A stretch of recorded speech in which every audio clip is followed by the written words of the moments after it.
주실 은혜를 사모하시면서 찬송가 321장 찬양하시겠습니다.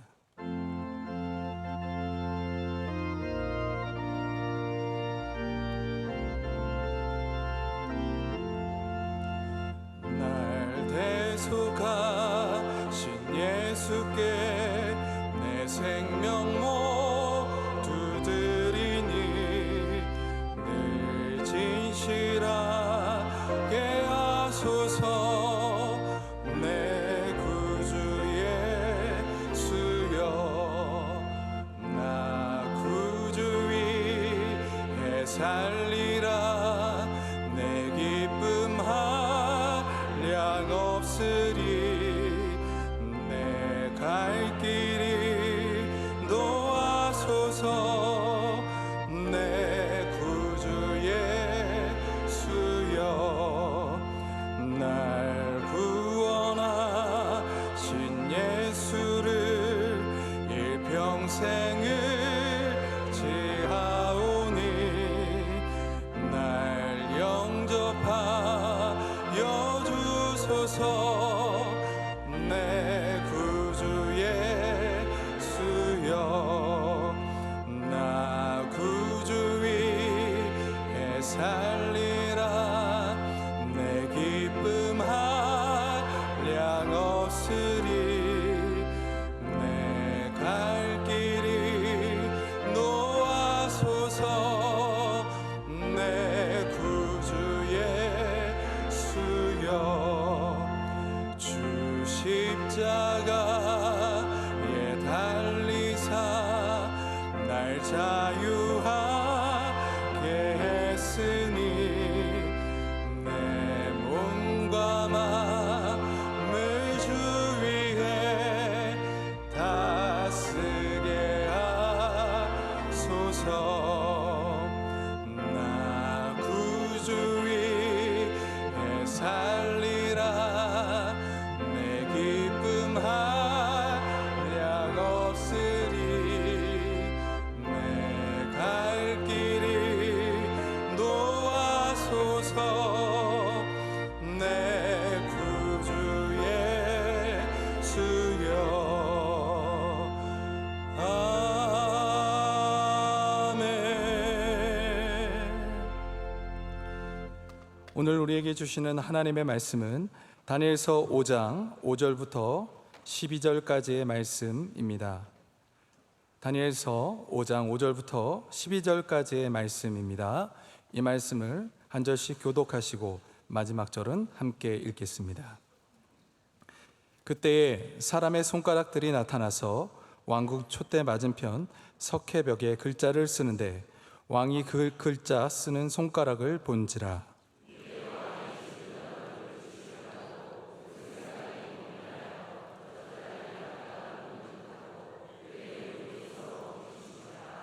왕이 크게 소리질러 술객과 갈대아 술사와 점쟁이를 불러오게 하고 바벨론의 지혜자들에게 말하되 누구를 막론하고 이 글자를 읽고 해석을 내게 보이면 자주색 옷을 입히고 금사슬을 그의 목에 걸어주리니 그를 나라의 셋째 통치자로 삼으리라 하니라.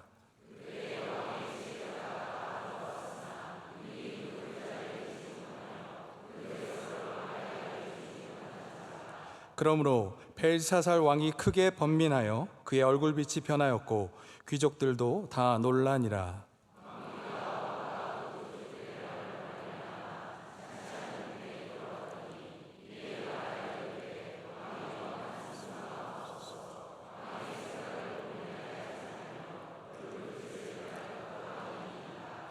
왕의 나라에 거룩한 신들의 영이 있는 사람이 있으니 곧 왕의 부친 때에 있던 자로서 명철과 총명과 지혜가 신들의 지혜와 같은 자이니이다. 왕의 부친 느부갓네살 왕이 그를 세워 박수와 술객과 갈대아 술사와 점쟁이의 어른을 삼으셨으니 왕이 벨드사살이라 이름하는 이 다니엘은 마음이 민첩하고 지식과 총명이 있어 능히 꿈을 해석하며 은밀한 말을 밝히며 의문을 풀 수 있었나이다. 이제 다니엘을 부르소서. 그리하시면 그가 그 해석을 알려드리이다 하니라. 아멘.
이제 말씀으로 은혜 받는 시간입니다. 담임 목사님께서 얼굴 빛이 바뀌는 사건이라는 제의 말씀 전하실 때에 큰 은혜의 시간이 될 줄 믿습니다.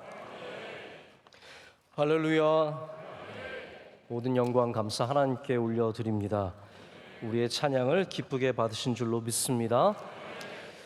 성경에 나오는 여러 가지 사건들을 보면 하나님께서 사용하시는 방법들이 다 다르죠. 똑같은 일이 별로 없습니다. 그래서 오늘 나오는 이 사건도 벨사살에게 손가락이 나와서 글씨를 썼다면 다음에 또 다른 왕에게 손가락이 나와서 글씨를 쓸만한데 그런 법이 없습니다. 하나님께서는 벨사살에게 충격을 주시기 위해서 가장 벨사살에게 필요한 방법으로 손가락을 통해서 글씨를 쓰셨고, 그래서 우리가 예측하는 방식으로 하나님이 나타나시지 않습니다. 하나님은 모든 주권을 갖고 계신 분이시고 우리의 수는 한계가 있지만 하나님의 수는 한계가 없기 때문에 우리에게 말씀하시고 역사하시는 방법들이 우리가 생각하고 우리가 예측하는 것을 벗어날 때가 많습니다. 다만 손가락으로 글씨를 쓰는 장면은 한 번 더 나오죠.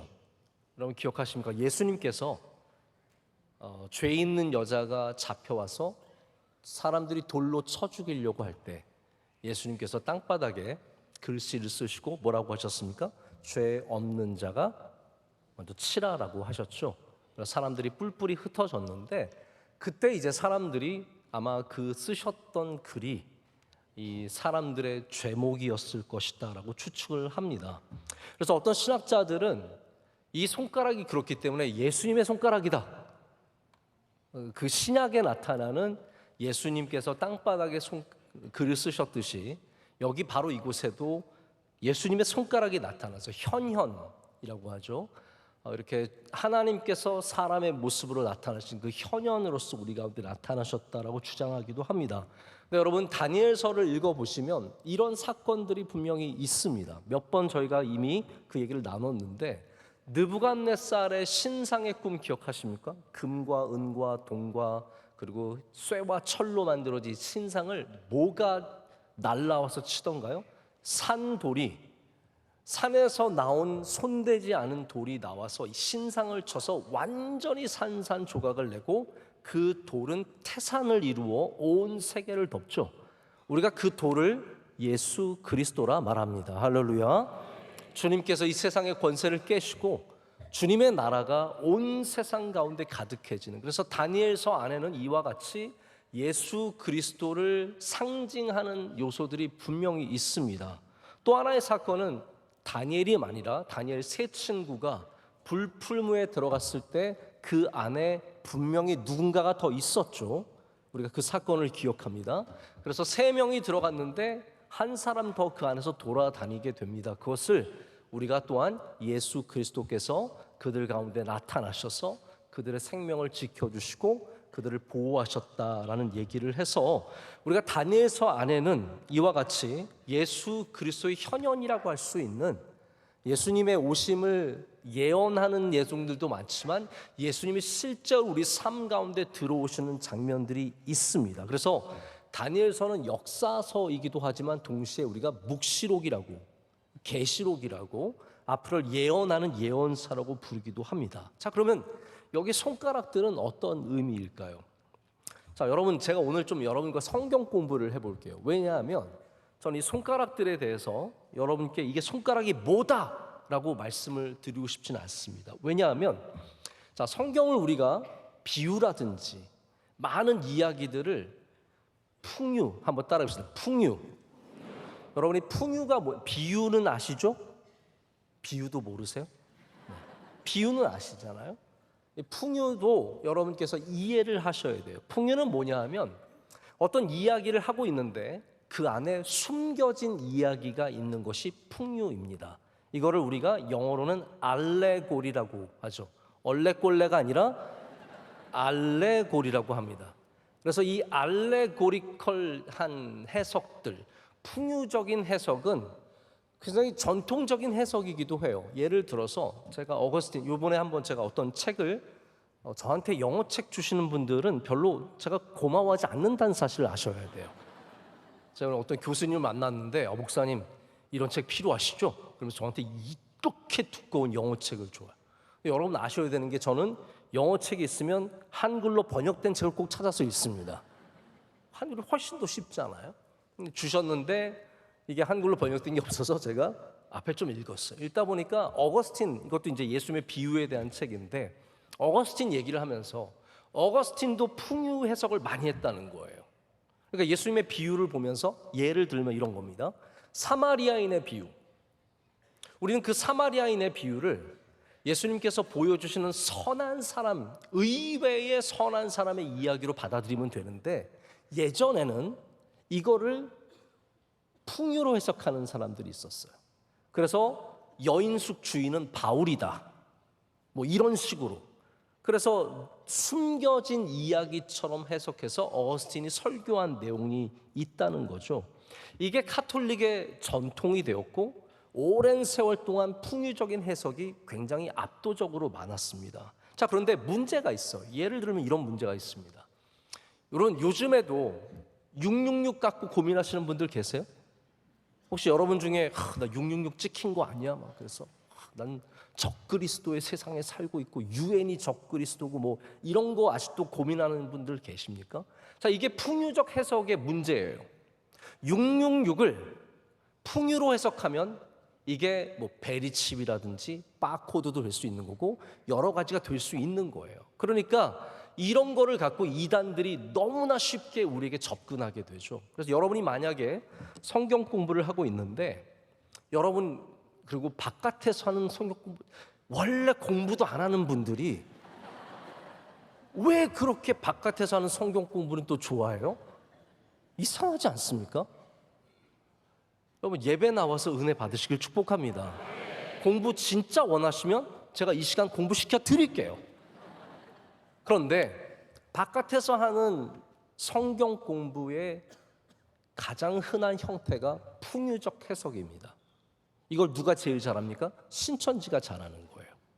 신천지가 맨날 얘기하면서 이게 이만이다. 이 안에 담겨져 있는 이 그릇이 성경이 말하는 이 그릇이 원래는 이만이다. 이게 처음 성경을 이제 여러분들도 성경을 많이 보셔서 내용은 어느 정도 알고 있잖아요. 근데 정확한 의미를 모르고 있다가 이게 뭐다, 이게 누구다 이렇게 얘기를 하면 이게 혹하게 들리게 된다라는 거죠. 그래서 성경 안에 물론 풍유적인 이야기들이 있습니다. 존재합니다. 예를 들면 오늘도 제가 마태복음 13장으로 새벽 예배 설교 말씀을 전했는데 13장에 예수님께서 밭에 떨어지는 땅에 씨앗이 떨어진 땅의 비유를 하셨어요. 근데 예수님께서 그 비유를 끝내신 다음에 제자들이 너무 못 알아들으니까 그것을 풍유임을 가르쳐 주시면서 뭐라고 말씀을 하십니까? 예를 들어서 길가에 뿌려진 것은 깨닫지 못하는 자에게 악한 자가 와서 빼앗는 땅이다. 그리고 돌밭은 기쁨으로 받되 뿌리가 없어 환난이나 박해 때 넘어지는 자다. 이게 풍유라는 거예요. 그 담겨진 숨겨진 의미가 분명히 있는 것이 있습니다. 그러나 오늘같이 이런 손가락 이게 뭐냐? 라고 여러분이 물어보신다면 저는 이렇게 말씀을 드리고 싶어요. 너무 손가락을 보지 마시고요. 손가락이 전해주는 메시지를 보십시오. 이게 성경을 읽는 우리가 가져야 하는 중요한 자세입니다. 많은 경우 우리가 비유해서 잘못된 길로 가거나 성경의 해석을 잘못된 길로 가는 것은 손가락을 너무 중요하게 여기다가 하나님의 그 담겨져 있는 메시지, 메네메네 되게 우바르신, 저울에 달려졌으나 부족함을 보였고 그 날이 통치하는 날이 계수되었으나 그는 실패하였고 너 이제 남은 날이 얼마 남지 않았다는 이 경고의 메시지가 손가락보다 훨씬 더 중요하다는 거예요. 할렐루야. 근데 이게 성경을 궁금해 하시는 분들은 과연 이 손가락은 무엇인가? 신약 성경에 예수님의 손가락이다. 그래서 뭘 어떻게 하려고요? 제가 보기에는 오늘 말씀에 우리가 정말로 관심을 가져야 하는 것은 손가락이 아니라 하나님께서 이 벨사살 제가 이거를 좀 흥미롭게 느꼈어요. 여러분, 다니엘의 바벨론 이름이 뭐예요? 벨드사살이에요. 벨사살과 벨드사살은 한 글자 차이입니다. 이 두 사람이 여기서 비교가 되는 거죠. 한 사람은 하나님을 경외하지 않고 하나님을 무시하는 사람으로 등장하게 되고, 한 사람은 그가 나이를 먹어도 쓸모없는 사람처럼 되어도 여전히 하나님을 경외하며 민첩한 사람으로 살아남아서 쓰임받고 하나님의 영광을 나타내는 사람이 됩니다. 다니엘이 오늘 이 손가락이 아니라 손가락에 쓴 글을 갖고 하나님의 말씀을 전달하게 됩니다. 제가 오늘 여러분과 함께 메네메네 되게 우바르신 이 말씀을 해석하진 않겠습니다. 다만 이게 무슨 뜻인지를 우리 한번 알아야 되죠. 우리가 다음에 또 이 말씀을 나누겠지만 오늘 나오지 않습니다. 그래서 뒤에 나오는데 26절에서 28절 말씀 한번 보시죠. 여기에 이제 메네메네 되게 우바르신의 의미가 나옵니다. 26절부터 28절 세 절의 말씀인데, 여러분 성경을 열고 계시면 함께 읽겠습니다. 그 글을 해석하건대 메네는 하나님이 이미 왕의 나라의 시대를 세워서 그것을 끝나게 하셨다 하며, 데겔은 왕을 저울에 달아보니 부족함이 보였다 하며, 베레스는 왕의 나라가 나뉘어서 메대와 바사 사람에게 준 바 되었다 함이니이다 하니. 아멘. 이와 같은 의미가 나오게 됩니다. 다시 말씀드리자면, 누군가가 손가락으로 달을 가리키고 있는데 손가락만 보고 있는 사람이 있다면 그건 정말로 어리석은 사람입니다. 오늘 우리가 관심을 가져야 하는 것은 왜 하나님께서 벨사살에게 바로 이러한 글로 경고하시고 그의 얼굴빛이 두 번 변합니다. 한 번은 처음에 손가락이 나왔을 때, 여러분들도 생각해 보세요. 우리가 지금 하나님을 사랑하고 하나님을 기뻐하지만 하나님의 손가락이 나와서 글을 쓴다고 생각해 보세요. 제가 볼 땐 좋아할 사람 별로 없습니다. 다 얼굴빛이 변하고 두렵겠죠. 벨사살은 얼마나 놀랐겠습니까? 그는 처음에 놀라서 아마 얼굴빛이 변했을 것입니다. 그러나 왕이죠. 나는 이 문제를 해결할 수 있을 거야 라고 생각했을지 모르겠습니다. 어떻게든 나는 이 뜻을 알아낼 수 있을 것이고, 그리고 나는 왕이니까, 이 바벨론의 왕이니까 능히 감당할 거라고 생각을 했는데, 벨사살이 하는 모든 바벨론의 점쟁이들과 술사들과 별의별 사람들을 다 데려왔는데 아무도 해결하지 못합니다. 그래서 그의 얼굴빛이 한 번 더 변합니다. 그것은 무엇입니까? 내가 아무것도 아니라는 것을 깨닫는 순간이죠. 실제로 방금 우리가 읽었던 이 말씀들에 나오는 내용들은, 메네메네 되게 우바르신의 내용들은 하나님께서 경고하신 메시지일 뿐만 아니라 지금도 서구 사회에서 이 경고의 메시지로 이 문장들이 반복해서 쓰여집니다. 그러니까 서양 사람들은 이 문장을 쓰면 이게 경고의 메시지인지 안다는 거죠. 가장 많이 쓰는 게 뭐냐면 저울에 달아봤더니 부족하더라. 이게 서양 사람들이 쓰는 관용구입니다. 너는 저울에 달아봤더니 부족하다. 제가 전에 한번 무게에 대한 설교를 한 적이 있습니다. 기억하시지 못하시겠죠. 네. 복 있는 사람은 무게가 있는 사람입니다. 왜냐하면 알곡이 되어서 바람에 날아가지 않기 때문이죠. 복이 없는 사람들은 그 안이 텅텅 빈 사람들입니다. 그들은 바람이 불 때 다 쭉정이처럼 흩어져 날아가 버립니다. 이 타작마당에 남지 못하고 어디론가 다 떠나가는 거죠. 여러분, 이 타작마당 예배의 자리에 남아있는 사람이 알곡이고, 할렐루야, 그 사람들이 무게 있는 사람들이라는 거죠. 벨사살은 그럼 어떤 사람입니까? 저울에 달아봤는데 무게가 모자랍니다. 하나님께서 기회를 주셨습니다. 그의 무게를 채울 기회를 주셨는데 한참 세월이 지나도 그는 무게를 채우지 못했습니다. 그게 가라지입니다. 여름 내내 무게를 채워야 합니다. 여러분의 삶 동안에 살아가시는 중에 믿음의 무게를 채워 가셔야 합니다. 이 시즌에 무게를 채워야 하는데 이때 허송세월하면 무게가 채워지지 않고 결국 타작할 때 쭉정이가 되어버리고 마는 것이죠. 여러분, 오늘도 여러분에게 주신 삶의 무게를 채워가시기를 축복합니다. 또 하나님께서 우리의 나를 세고 계십니다. 제가 어제도 시간의 힘, 혹시 여러분 느끼신 분들이 있으실지 모르겠지만 제가 새벽 예배 때 지금 힘 시리즈 하고 있는 거예요. 시간의 힘으로 말씀드렸고, 오늘은 작은 것의 힘이라는 제목으로 말씀을 드렸습니다. 제가 시간의 힘에 대해서 말씀을 드리면서도 이 시간이 얼마나 놀라운 힘을 갖고 있는 것인지, 그래서 말씀드렸잖아요. 물이 떨어져서 바위가 파이는 것은 물의 힘이 아니라 시간의 힘이라는 거예요. 동굴에 종유석이 쌓여서 그 기둥이 쭉 올라가는 것은, 그것은 물의 힘이 아니라, 석회질의 힘이 아니라 시간의 힘이라는 겁니다. 수만 시간이 지나면 결국은 다 이런 일들이 생긴다는 거죠. 여러분, 하나님께서 우리에게 주신 이 시간이 얼마나 귀한 시간입니까? 하나님 이거 세고 계신다라는 거예요. 우리의 시간을 알고 계시고, 우리가 여기 부름받아 온 지 몇 년이 흘렀는데 아무것도 안 하고 있고 아무 열매도 맺지 못하고, 그러면 하나님께서 그것을 세고 계시면서 너는 더 이상 거기 있을 필요가 없겠다 하시겠죠. 그게 바로 벨사살의 케이스입니다.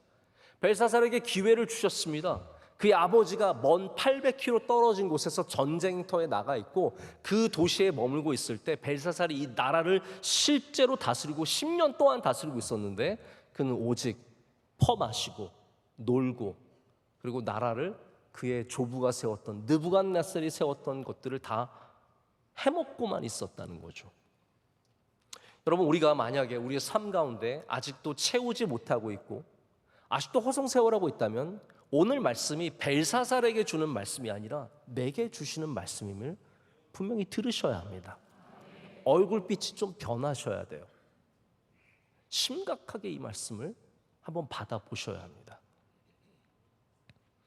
아니, 표정을 그렇게 지으시라는 게 아니라 마음의 긴장감을 가지시라는 거죠. 느부갓네살은 꿈 꿨습니다. 잠을 자면서 꿈을 꿨는데, 벨사살은 그가 두 눈을 부릅뜨고 잔치를 벌이는 가운데 손가락이 나와서 글씨를 씁니다. 하나님께서 그만큼 더 충격적으로 벨사살에게 나타나시는 거죠. 벨사살은 이제 극도로 공포에 휩싸여서 그 왕의 얼굴, 그 웃던 얼굴이 귀족들과 함께 하하하하 히히히헤 하던 그 얼굴이 굳고, 이제는 그 얼굴이 빛을 잃었습니다. 예루살렘에서 가져온 성전의 그릇에다가 술을 따라 마시면서 기분 좋아서 원샷 건배 외치던 사람들이, 제가 지난번에 한번 어느 방에 앉아 있는데 옆방에 무슨 남자들이 한 몇십 명 들어가서요 건배를 하는데 밥을 못 먹겠어요. 밥 먹고 있는데 옆에서 뭐 하지? 건배! 그러니까 또 건배! 그랬어.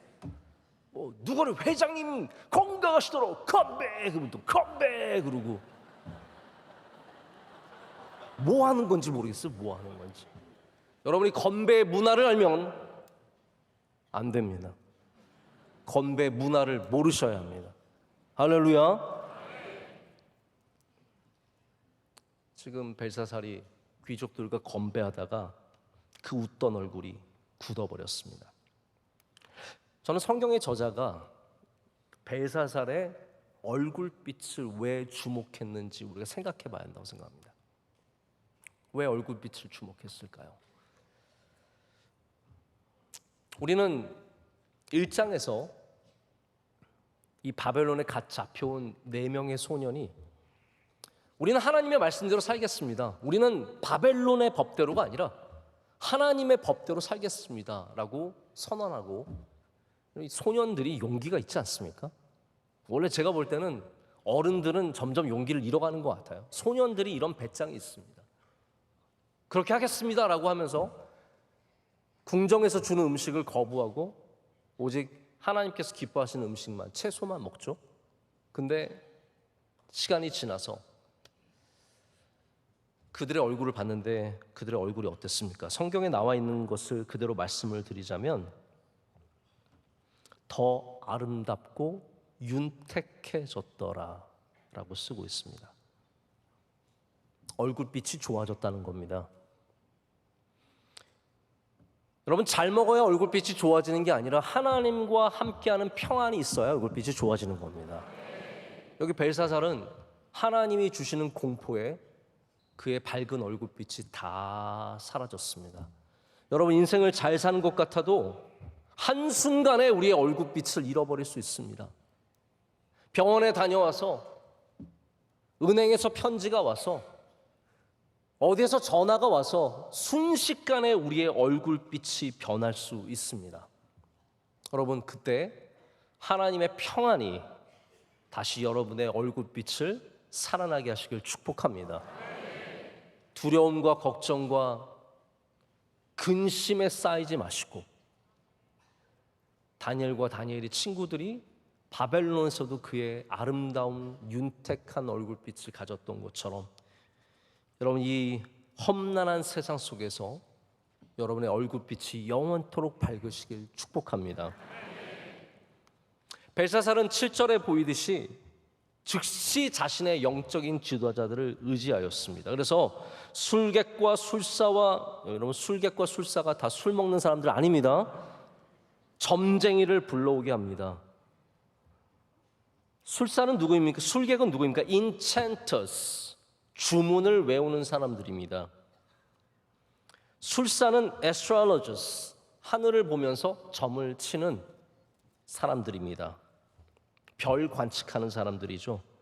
diviners, 이 사람들은 신을 접하는 점쟁이들입니다. 이런 다양한 종류의, 그래서 여러분, 이 바벨론이라고 하는 도시, 이 나라, 이 국가, 이 전체가 우상과 점치는 것의 대명사입니다.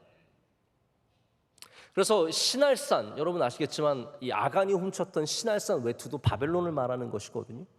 바벨론, 신할산, 이 모든 것들이 다 결국은 얼마나 우상 숭배와 점쟁이와 점치는 이 모든 것들을 포함하는 단어인지 여러분께서 아셔야 된다는 거죠. 우리가 지금 그 바벨론에 살고 있습니다. 여러분, 이 세상은 점치는 세상입니다. 이 세상은 운수를 믿는 세상입니다. 우리가 그렇게 아니라고 해도 날 좋은 날 찾아서, 그 손 없는 날이라고 했죠. 제가 그때 귀 없는 날이라고 해서 엄청 많은 사람들에게 질타를 받았거든요. 제가 정신 차렸습니다. 귀 없는 날이나 뭐 손 없는 날이나 하여튼 뭐 좋은 날 찾아서 이사하고, 비만 안 오면 감사해요. 저 무슨 뭐 좋은 날이 어디 있습니까? 할렐루야. 좀 담대하게 사십시오. 뭐 묘지를 어디다 쓰면 우리 집안이 잘 되고, 그런 거 자꾸 하니까 파묘 같은 영화 나와가지고 막 묘파고 난리 나잖아요. 여러분, 우리 예수님 믿는 사람은 무조건 잘 되는 겁니다. 그건 묘를 어디 썼느냐, 이름을 어떻게 졌느냐, 뭐 이름에 뭐가 획이 몇 자냐, 제발 이러지 좀 마시라는 거예요. 이게 다 바벨론의 문화라는 거죠. 우리가 다 불안하니까 자꾸 바벨론의 문화를 잡는 겁니다. 여러분, 불안하면 하나님을 더욱더 꼭 잡으십시오. 더 기도하시라고요. 더 찬양하시고 더 하나님 앞에 깨어 있으면 되는데, 자꾸 불안하니까 세상에 뭐라도 하나 더 잡으려고 그러는데, 이게 지금 젊은이들의 문화입니다. 지금 젊은이들은요, non-religious예요. 종교 자체에 관심이 없는 친구들입니다. 이 친구들은 기독교에만 관심이 없는 게 아니라 아예 종교라는 것 자체에 관심이 없어요. 그러나 그들도 불안해요. 어떻게 합니까? 그래서 불안하니까 점 보는 거예요. 그래서 요 젊은 세대가 여러분 우리 윗세대보다 더 점 본다는 거예요. 그래도 권사님들은 점쟁이 집에 들어가기 전에 고민하잖아요. 내가 들어갈까 말까? 내가 그래도 권사 임직 받은 지 얼마 안 됐는데, 생각은 해보잖아요. 젊은 애들은 그냥 들어가서 점 보고 타로 뭐 그런 거 있잖아요. 제가 쇼핑몰에 갔는데 쇼핑몰에도 타로 보시는 분이 있어요. 제가 보니까 하나도 못 맞추게 생겼더만. 거기서 뭘 타로를 이렇게 보면서 그거를 갖고 점 쳐주는 거죠. 이게 다 여기 나오는 아무것도 맞추지 못하는, 전지전능하신 하나님 앞에 종이 조각 같은 인간들, 아무것도 아닌 사람들이라는 거죠. 운세 보고 무당 찾아가고 점쟁이 찾고 신문 보면 뒤에 있는 오늘의 운세부터 쳐다보고 애들이 불안하니까요. 가서 무당이 야 시험 보러 갈 때는 흰 양말 신어라. 그럼 뭔가 될 거 여러분 생각해 보세요. 그 얘기를 들어보세요. 뭔가 될 것 같은 거예요. 그리고 만약에 실제로 흰 양말 신고 갔는데 시험이 됐다고 생각해 봐요. 그러면 아 이게 맞구나 이렇게 생각하게 되는 거고 안 맞으면 그래 뭐 점이 그런 거지 하고 그냥 넘어가는 거예요. 다음 주에 아무도 만나지 마라. 여러분 저도 이런 얘기 할 수 있어요. 얼마나 쉬워요. 다음 주에 아무도 만나지 마라. 여기에 다 빠져 들어가는 겁니다. 불안하니까 뭐라도 하나 잡고 싶어서. 여러분 벨사사를 누가 도와줍니까? 이 수많은 술객들과 점쟁이들과 뭐 요즘으로 말하자면 무당들, 최고의 무당들, 굿 한 번 할 때 5천만 원, 1억씩 받는 가짜 무당들이 가서 아무리 도와줘봤자 이 삶을 도와줄 수가 없는 겁니다. 여러분 갈대아, 바벨론 여기에 어떠한 영도 우리를 도울 수 없음을 하나님 앞에 고백하십시오. 여러분 오늘 이 사건이 사장의 거울 같은 사건임을 아실 수 있으십니까? 사장의 느부갓네살이 꿈을 꾸고 거기에 아무도 해석할 수 없을 때 다니엘이 와서 해석해 주죠. 오늘도 똑같은 사건이 일어납니다. 벨사살이 눈 뜨고 큰 정말 시험에 들 만한 어마어마한 광경을 보고 나서 이것을 아무도 해석하지 못할 때 다니엘이 드디어 나타납니다. 여러분 다니엘은 이 즈음에 완전히 잊혀진 인물이라고 생각하시면 됩니다. 느부갓네살 때 중용받았던 다니엘은 벨사살이 왕이 될 때까지 여러분 느부갓네살 후에 바로 벨사살이 왕이 된 게 아닙니다. 우리는 그 격차 없이 성경을 읽다 보니까 바로 뒤이기 때문에 이어진 것 같지만 이 사이에 수많은 시간들이 있었습니다. 그는 잊혀진 사람이 되었고 그렇기 때문에 벨사살은 다니엘을 전혀 알지 못했습니다. 오늘 말씀을 보면 나중에 이제 다니엘이 왔는데 벨사살이 다니엘에게 물어보는 걸 보면 사전 지식이 전혀 없어요. 이 사람에 대한 인식 자체가 아예 없었다라는 것을 볼 수 있습니다. 그런데 이거는 마치 벨사살이 하나님에 대한 인식 자체가 없었던 것과 똑같은 이야기예요. 하나님을 전혀 인식하지 못한 삶이기 때문에 이런 어려움을 당했고 그가 다니엘이라도 곁에 있었다면 다니엘이 그 곁에서 얘기라도 해줄 수 있었다면 이렇게 되진 않았을 텐데 그는 다니엘과 전혀 동떨어진 삶을 살았다는 겁니다. 저는 이렇게 생각합니다. 여러분 주변에 누가 있느냐도 굉장히 중요한 문제입니다. 우리 주변에 믿음의 사람들이 포진되어 있어야 합니다. 우리 앞에도 우리 옆에도 우리 뒤에도. 그래서 그 믿음의 사람들이 우리에게 격려하고 독려하고 때로는 우리를 푸시하고 우리를 붙잡아주고 일으켜 주어서 여러분 믿음의 삶이 결코 넘어지지 않는 삶이 아니지 않습니까? 우리 예수님 잘 믿다가 넘어지는 사람들이 얼마나 많습니까? 혼자 일어나기 힘들 때 두세 사람이 모여서 함께 일으켜 준다면 삼겹줄, 세겹줄의 힘이 있지 않겠습니까? 할렐루야. 우리 주변에 기독교 비판하는 사람들만 가득 있다. 여러분 그거 절대로 좋은 일이 아닙니다. 어떤 교인들은 어떤 그리스도인들은 내가 좀 수준 있는 사람들이라고 생각하고 주변에 기독교 비판하고 교회 비판하는 사람들과 어울리는 사람들 많아요. 여러분 그게 바로 잘난 척이에요. 여러분 하나님 앞에 믿음은 절대로 잘난 척하면 안 됩니다.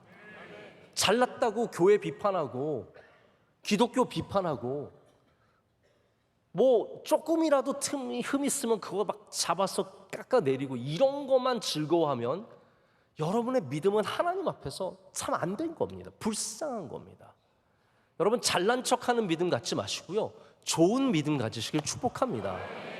물론 잘못된 거 있고 어떻게 우리가 다 완벽할 수 있겠습니까? 교회도 형편없이 부족할 때도 있고 부끄러운 일들도 있습니다. 그러나 여러분이 정말로 믿음으로 끝까지 승리하려면 교회를 사랑하시고 예수님 사랑하시고 우리가 사랑해야지 잘난 척해서는 안 된다라는 겁니다. 그래서 그런 사람들과 어울리다가 순수한 신앙 다 잃어버리고 결국은 뭐 그러면은 여러분이 믿음 좋으면 되게 끝까지 잘 갈 것 같죠? 아닙니다. 제가 볼 때는 제가 많이 경험한 것은 아니지만 그런 분들 치고 하나님과 멀어지지 않는 분들이 별로 없습니다. 하나님과 가까이 계셔야 합니다. 하나님과 가까이 계시기 위해서 내 주위에 다니엘처럼 진실되게 하나님 사랑하고 기도하고 순수하게 하나님 위해서 헌신하는 사람들 많이 있으시길 축복합니다. 그런데 이 다니엘을 누가 소개해 줍니까? 오늘 말씀을 보면은 왕비라고 되어 있어요. 10절 한번 보실까요? 10절에 왕비가 이제 다 아무도 해석하지 못했어요. 5장 10절을 보면 왕비가 왕과 그 귀족들의 말로 말미암아 잔치하는 궁에 들어왔더니 이에 말하여 이르되 왕이여 만수무강하옵소서 왕의 생각을 벌민하게 하지 말며 얼굴빛을 변할 것도 아니니이다 하면서 이제 다니엘을 소개하게 됩니다. 자, 이 왕비는 어떤 왕비일까요? 벨사살의 아내라고 생각하는 것이 가장 본문상에는 적합할 것 같은데 우리가 본문을 읽으면서 벨사살의 왕비가 이런 사람이 있을 수 있을까라는 궁금증을 갖지 않을 수가 없습니다. 근데 다른 번역을 보면 이렇게 되어 있어요. 어머니 왕비가. 그래서 이 왕비는 아마도 수많은 후궁 중에 같이 막 파티하다가 갑자기 정신 차리고 벨사살이요, 다니엘이 있습니다, 이러는 게 아니라 왕의 어머니가 이 이야기를 듣고 찾아와서 그 경험 많은 왕의 어머니가 다니엘을 기억하고 있는 왕의 어머니가 그에게 다니엘을 소개시켜 주는 거라고 생각해 볼 수 있습니다. 자, 벨사살의 아버지가 지난번에도 말씀드렸지만 나보니두스라고 하는 실제의 바벨론의 왕입니다. 나보니두스는 왕이 되면서 자신의 왕권을 강화하기 위해서 느부갓네살의 딸과 결혼을 하죠. 그러니까 이 지금 왕비, 다니엘을 아는 왕비는 누구의 딸이겠어요? 정신을 조금 차리시고 들으셔주시면 감사하겠습니다. 자, 거의 다 끝나갑니다. 오늘 공부를 많이 하셔서 더 이상 뇌에 자리가 없는 건 알겠는데 빨리 털어내시고 조금만 더 들어주시면 됩니다. 벨사살의 어머니니까 느부갓네살의 딸이겠죠. 알았어, 얘기하세요. 알겠습니다, 얘기하겠습니다. 그래서 느부갓네살의 이야기를 알고 있는 이 딸이 지금 거의 흡사한 상황을 맞은 자신의 아들에게 다니엘을 얘기해 주는 겁니다. 저는 이 본문이 사실 이 이야기로만도 굉장히 많은 얘기를 할 수 있을 것 같은데 다니엘을 불러오고 벨사살의 문제를 해결하기 위해서 누가 역할을 하냐면 이 어머니가 역할을 합니다. 여러분, 어머니는 대단한 직분일까요? 아닙니다. 우리는 다 왕이 되어야, 회장이 되어야, 사장이 되어야, 반장이 되어야 뭔가 그래도 한 자리 해야 하나님의 일을 할 수 있다고 생각하는데 사실 오늘 성경은 그렇게 말하는 게 아닙니다. 우리 바벨론에서 하나님을 우리 가운데, 우리 삶 가운데 기억하게 하는 사람, 아무것도 아닌 어머니일지라도, 대단한 직분이 아닐지라도 그분이 정말로 중요한 사람이고 우리 바벨론에 살아가는 우리가 기억해야 하는 일입니다. 여러분, 이 세상에 가셔서 다니엘을 소개하는 여러분 되시길 축복합니다. 어려움을 당한 사람에게 다니엘을 소개하십시오. 환난 중에 있는 사람들에게 다니엘을 소개하십시오. 우리 내 앞길을 알지 못하고 어떻게 해야 할지 알지 못하는 사람들에게 바로 다니엘을 소개해서 그들에게 하나님의 말씀에 귀를 기울이게 하는 여러분 모두가 되시길 축복합니다. 자, 이제 제가 정말로 말씀을 정리하고 맺고자 합니다. 우리에게 다니엘은 좀 젊은 인상을 갖고 있습니다. 자, 그러면 다니엘이 항상 젊었을까요? 다니엘은 나이를 먹지 않으면서 끝까지 살았을까요? 아닙니다. 다니엘도 나이를 먹었죠. 자, 그러면 이 벨사살 때 다니엘은 한 몇 살 정도 됐을 거라고 생각하십니까? 우리 성경의 기록을 보면 다니엘이 이때쯤에 벌써 이미 80살입니다. 이미 80살이에요. 지금 젊은 다니엘이 나와서 왕이시여 이러는 게 아니에요. 80살의 다니엘이, 완전히 사라졌던 다니엘이, 아무도 관심 갖지 않았던 다니엘이 이 일로 인해서 다시 센터로 나옵니다. 중심으로 나와서 왕이시여 라고 말을 시작하는 겁니다. 사자굴에 들어갈 때는 다니엘은 나이를 더 먹었습니다. 그걸 생각하셔야 돼요. 근데 왕비가 다니엘을 소개하는 단어들을 보십시오. 노인의 이야기가 아니에요. 젊은이의 이야기예요. 그래서 제가 참 여기 좋아하는 단어가 들어있는데, 다니엘은 마음이 민첩하다 라고 되어 있어요. 왕이시여, 제가 다니엘을 아는데요, 다니엘은 마음이 민첩한 사람입니다. 그 사람을 부르십시오.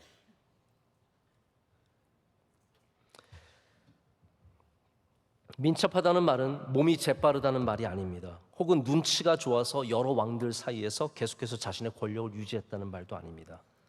민첩하다는 말은 날이 서 있다라는 말입니다. 날이 서 있다. 무뎌지지 않았다. 80살인데 날이 서 있다. 권력에서 이미 한참 벗어나 있지만 무뎌지지 않았다. 이 말입니다. 여러분, 무뎌지지 않으려면 어떻게 합니까? 날마다 여러분의 나를 벼르는 일을 잊어서는 안 됩니다. 지난번에도 제가 최경주 장로님 한번 얘기를 했죠.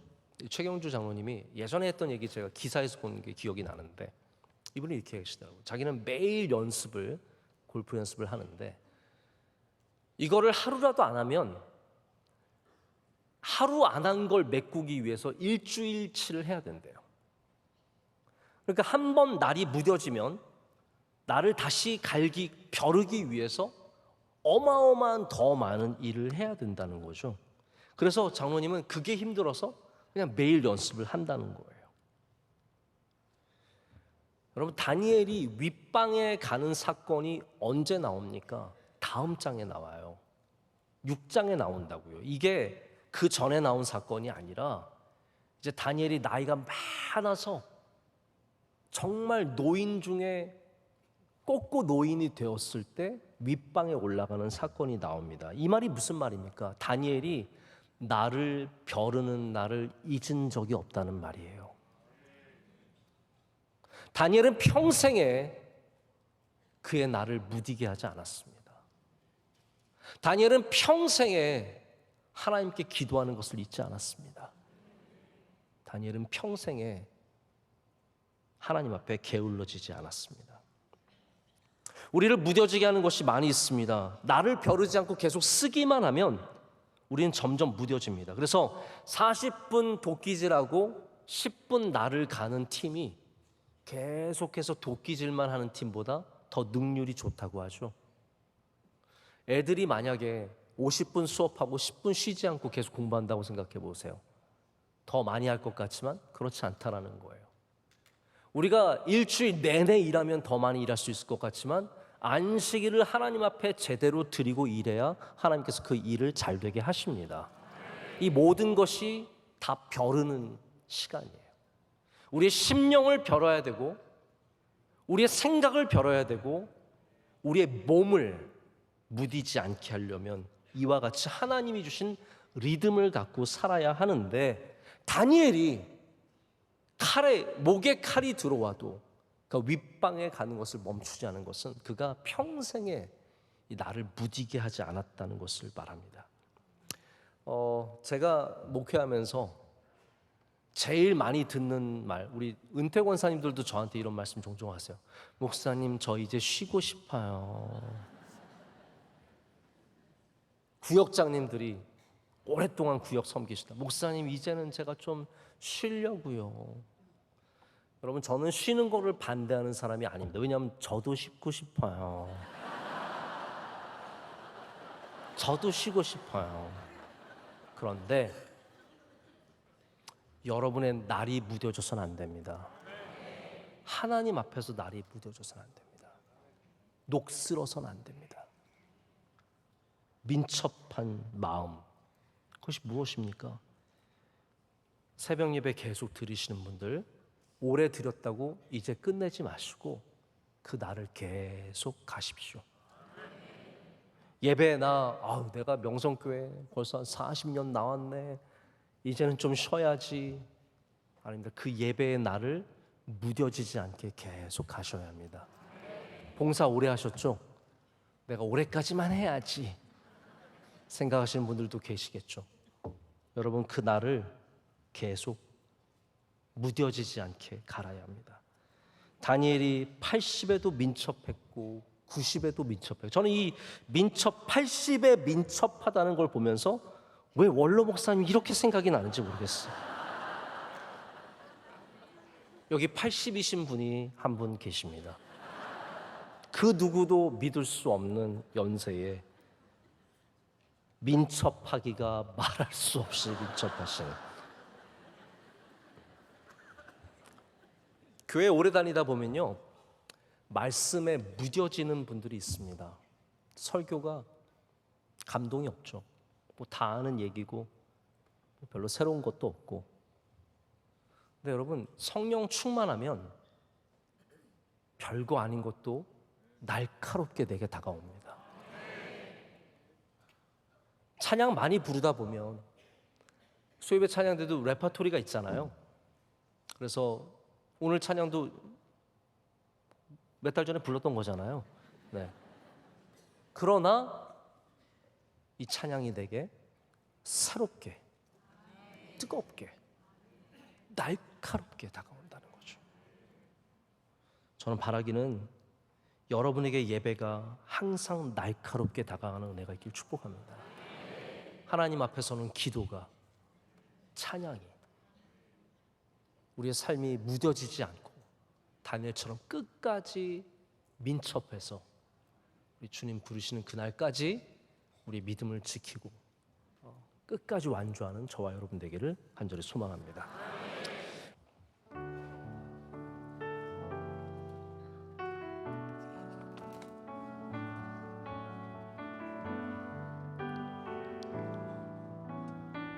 나의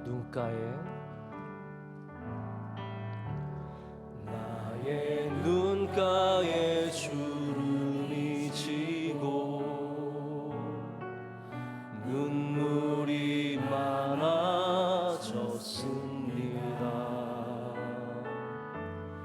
잠시 눈 감고 든 것 같은데 어느새 여기 있습니다. 가슴 아픈 날도 많았었고 기쁜 날도 있었습니다. 짧은 여정을 뒤돌아보니 하나님의 은혜이 지금까지 나의 여정을 모두 하나님의 은혜라. 지금까지 나의 모든 여정 인도하셨네.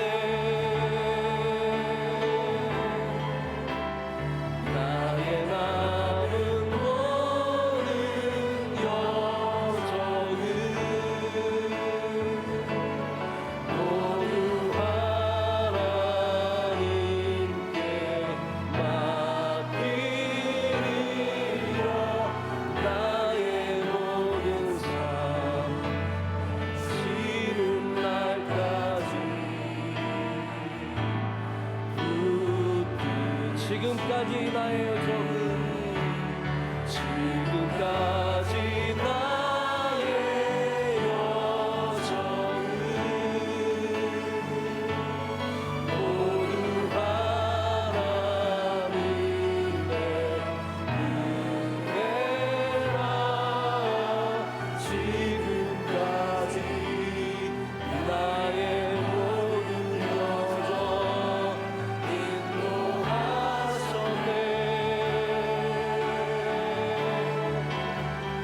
나의 남은 모든 여정은 모두 하나님께 맡기리라. 나의 모든 삶 마치는 날까지 붙드시리.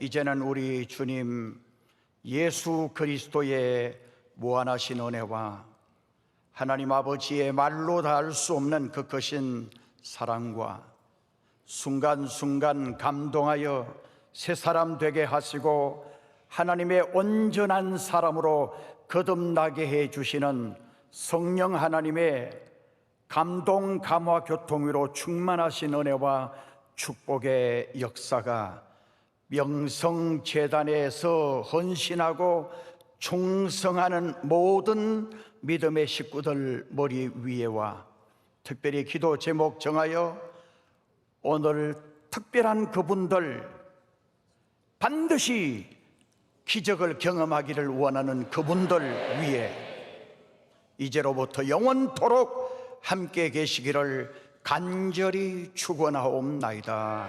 아멘.